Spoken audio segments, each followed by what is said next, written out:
Hello, my name is Robert Brill. I'm a doctoral candidate in health psychology, and this is my Fibromyalgia podcast series. Today I would like to discuss getting back to basics with chronic illness. Chronic illness like fibromyalgia, arthritis, lupus, or multiple sclerosis require lifestyle management. As patients, we must go beyond what physicians and pharmacists can do for us and learn to live an abundant life with disease. Getting back to basics is really about doing everything you can on your own before you put your faith in the hands of clinicians for symptom relief.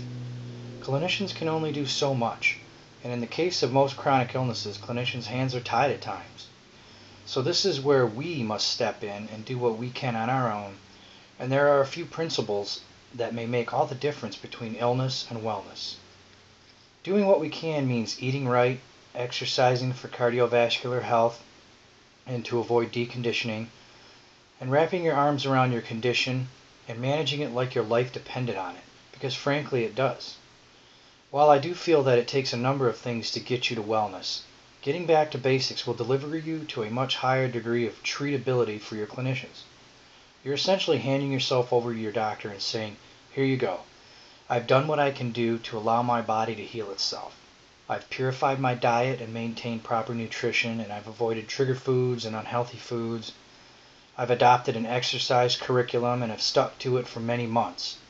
I've learned what I can about my illness and have committed to doing everything I can that moves me in the direction of getting well. Now can you help me continue my approach towards wellness by taking this well-tuned specimen I'm delivering to you and help me move forward?" This may sound unusual, but today many physicians are only tolerant to many chronic illnesses, especially fibro, knowing that they can only deliver you to a degree of symptom relief, and the rest is up to the patient, who is usually not doing the basics just to survive. If you present to your physician like this, they'll have no choice but to take you deadly serious as someone who is 100% dedicated to wellness, and they'll be more likely to partner with you towards total wellness.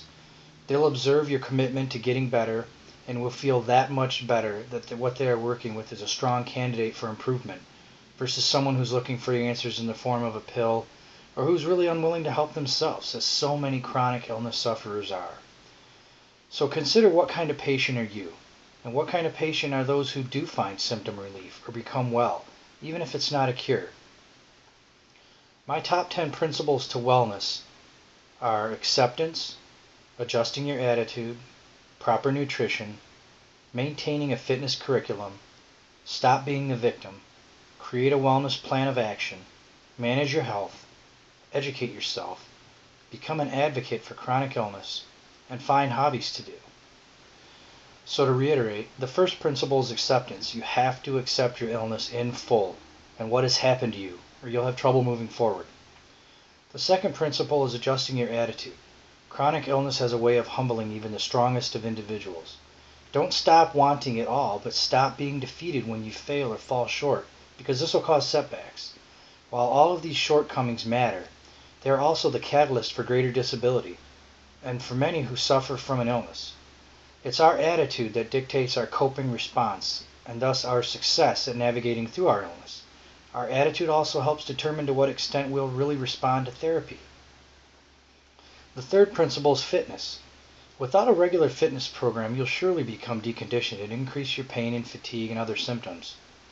Exercise helps to control pain levels and tolerance, which leads to increased recovery times and proper immune system function, which is one of the real ingredients to general wellness. Join a fitness center because it'll commit you to something.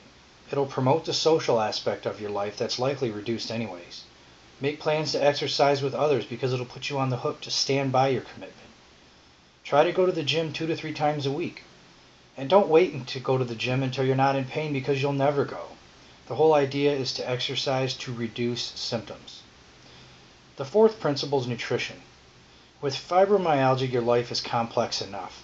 You need to do everything in your power to increase your chances of successfully reversing your illness. By eating right, you eliminate the likelihood of developing nutritional illnesses like type 2 diabetes, obesity, or general illnesses associated with a poor diet, and you'll not exacerbate your symptoms nearly as much. While there may not be a cure for fibro today, it's your responsibility to get your body to a position that your immune system can do its job of making you well, and that starts with diet. I always suggest to people with fibro to eat a very specific diet such as whole foods. Why whole foods? Because it will be in its most natural form, unadulterated and untreated.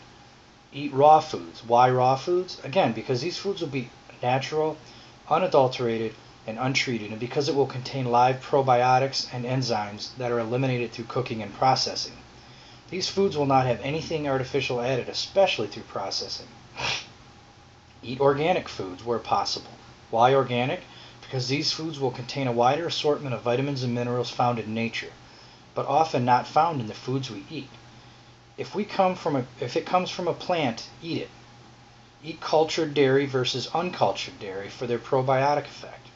Eat cold water fish like tuna or salmon. Eat fermented foods for their probiotic benefit. Eat pasture-raised chicken and eggs. Eat grains like bulgur, quinoa, amaranth, couscous, and millet. Cook food yourself so you know what's actually in them. Eat slow. Chew food completely. Most importantly, eat when you're hungry, not when you are bored.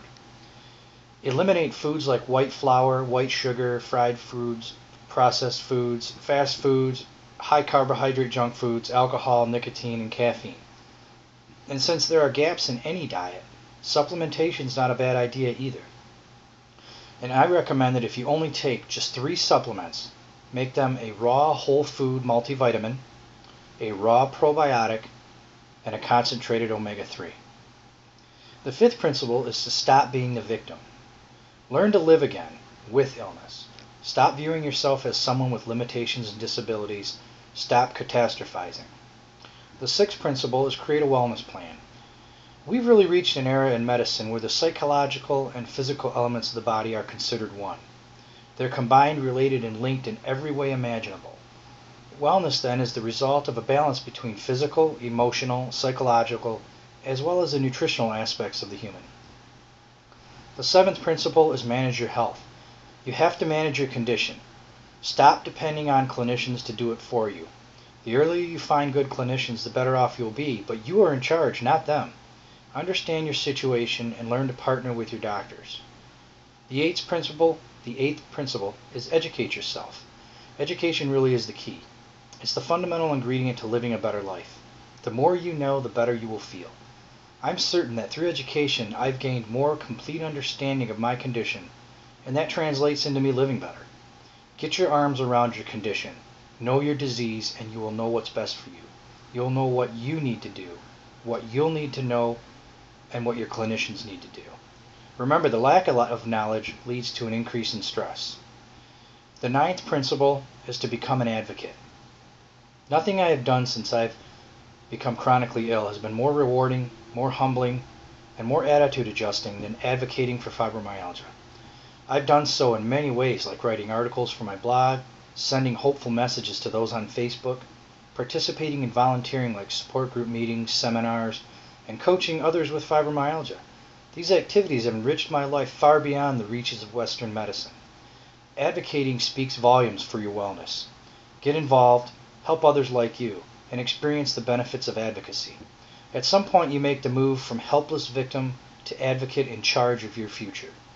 You are in charge of setting the tone for others around you as well, like family members and friends. As you learn to live with sickness, you slowly realize change.